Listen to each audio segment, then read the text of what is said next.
બિલાડી ઝઘડતી હતી વાર્તામાં આવ્યું ને, અને ડરી ગયા પ્રભુ. એ માજીને બોલાવવા લાગ્યા અને માજીએ કહ્યું, અરે તમે તો પૂતના મારી, અઘાસુર બકાસુર માર્યા અને આ બિલાડીથી ડરો છો? અને પ્રભુ પીઠ દઈને બિરાજી ગયા. અરે તારા ભાવને કારણે તો બાળક બનીને બેઠો છું, નહીં તો મને કોણ ડરાવે છે? યે યથામામ પ્રપદ્યન્તે તાં તથા જામ્યહમ. ભગવદ ગીતામાં ભગવાને સ્પષ્ટ કહ્યું છે, જે પ્રકારે મારું ભજન કરે છે હું પણ એને એ રીતે જ ભજું છું. અને એટલે આપણી અંદર જેવો ભાવ હશે, તમારી અંદર ગોપીનો ભાવ હશે, તો પ્રભુ એવો જ ભાવ રાખીને તમારી સન્મુખ આવશે. તમારી અંદર યશોદાજીનો ભાવ હશે તો પ્રભુ બાળક બનીને બિરાજી જશે.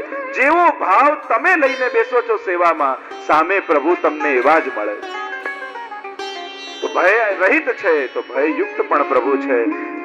ક્યારેક સાપેક્ષ છે પ્રભુ તો ક્યારેક નિરપેક્ષ થઈ જાય, ક્યારેક ચતુર છે તો ક્યારેક મહામુગ્ધ થઈ જાય.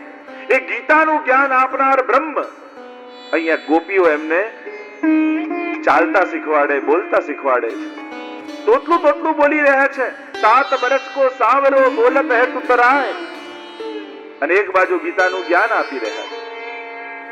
ક્યારેક સર્વજ્ઞ છે તો ક્યારેક અજ્ઞ થઈ જાય, ક્યારેક આત્મરામ છે તો ક્યારેક ગોપી રતિ વર્ધન થઈ જાય, ક્યારેક પૂર્ણ કામ છે તો ક્યારેક કામાર્થ બની જાય, ક્યારેક અધીન છે તો ક્યારેક દીન ભાષણ થઈ જાય, ક્યારેક સ્વપ્રકાશ છે તો ક્યારેક અપ્રકાશ થઈ જાય, ક્યારેક બહિષ્ઠ છે તો ક્યારેક અંતસ્થિત થઈ જાય, ક્યાંક સમર્થ છે તો ક્યાંક અસમર્થ બની જાય.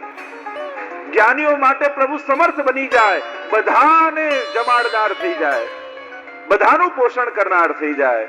પણ ભક્તના ભાવને જોઈને આધીન બની દે ભૈયા માખન રોટી અને તમારા મિશ્રી ભોગની પ્રતીક્ષા કરતા એવા ક્ષુધાતુર પ્રભુ બની જાય.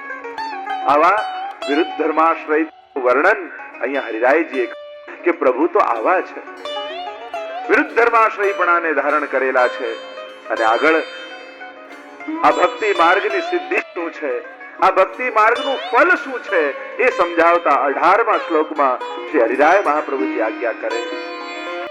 ભક્તિ માર્ગમાં સાધન પણ શરણ છે અને ફલ પણ શરણ છે.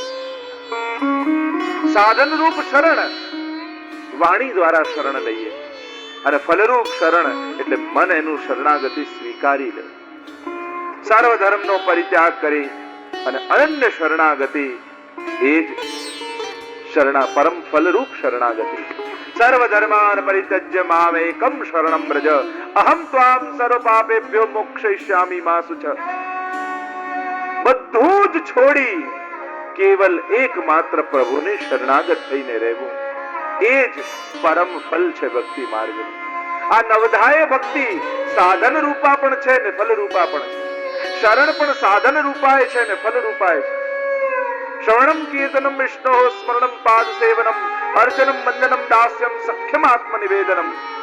આ નવધા ભક્તિ સાધન રૂપ પણ અને ફલ રૂપ પણ. હું કથા સાંભળવા જાઉં તો પ્રભુમાં પ્રેમ થાય, આ સાધન રૂપ શ્રવણ. પણ પ્રભુમાં પ્રેમ છે એટલે સાંભળ્યા વગર રહી શકતો નથી, આ ફલરૂપ શ્રવણ. હું કીર્તન કરું તો ભગવાનમાં પ્રેમ થાય, આ સાધન રૂપ કીર્તન. પણ મને પ્રભુમાં પ્રેમ છે એટલે કીર્તન ગાયા વગર રહી શકતો નથી, આ ફલરૂપ કીર્તન. પ્રભુનું સ્મરણ કરું તો પ્રેમ થાય, પણ પ્રભુમાં પ્રેમ છે એટલે એમનું સ્મરણ કર્યા વગર રહી શકતો નથી, આ ફલરૂપ સ્મરણ. એ જ નવધા ભક્તિ સાધન રૂપ છે અને એ જ નવધા ભક્તિ ફલરૂપ થઈ જાય. સેવાનું ફળ સેવા થાજે, સેવા જ સાધન ને સેવા જ ફલ. હું સેવા કરું ને મને આનંદ આવે તો સાધન રૂપ સેવા, અને મારી સેવા દ્વારા પ્રભુને આનંદ થવા લાગે એ દિવસે સેવા ફલરૂપ બની જાય. એ જ સાધન ને એ જ ફલ. અહીંયા કોઈ બે ભિન્ન વસ્તુ નથી મળતી, અહીંયા સાધન અને ફલની એક રૂપતા છે. હરિરાયજી સમજાવે. આગળ હરિરાયજી સમજાવતા કહ્યું કે પ્રભુ પ્રગટ બિરાજતા હોય ત્યારે તો એમને સેવા થાય, ત્યારે તો એમનું શરણ લઈએ. પણ પ્રભુ પ્રગટ રૂપે અનવતાર કાળ ચાલતો હોય ત્યારે શરણ કઈ રીતે સિદ્ધ કરવું, તો એ સમજાવતા 19મા શ્લોકમાં હરિરાયજી આજ્ઞા કરે. બે પ્રકારના શરણની હરિરાયજી અહીં આજ્ઞા કરે છે. અવતાર કાળ ચાલ. અવતાર કાળ કોને કહેવાય? પુરાણોમાં ગ્રંથોમાં જે સમય આપ્યો હોય કે આ સમય ભગવદ અવતાર થશે યા છે, એ કાલને અવતાર કાલ કહેવાય. જેમ અત્યારનો સમય એ અનવતાર કાલ કહેવાય, અનવતાર દશા કહેવાય. કારણ કે આ સમયનો ઉલ્લેખ ક્યાંય કોઈ ગ્રંથમાં નથી કે આ સમયે પ્રભુનો અવતાર થશે. અત્યારનો જે સમય ચાલે છે એનો ઉલ્લેખ કોઈ ગ્રંથમાં નથી. કોઈ પોતાને ભગવદ અવતાર કહેતું હોય તો પહેલા પૂછવાનું કે કયા ગ્રંથમાં તમારો ભગવાન તરીકે ઉલ્લેખ લખ્યો છે. જે મહાપ્રભુજીનો ગુસાઈજીનો ઉલ્લેખ આવે છે ભવિષ્યાદિ પુરાણમાં, અગ્નિ રૂપો દ્વિજાચાર્યો ભવિષ્યામી ભૂતલે વલ્લભો અગ્નિરાજ રૂપ સ્યાદ વિઠ્ઠલ પુરુષોત્તમ. મહાપ્રભુજી ગુસાઈજીનો ઉલ્લેખ છે.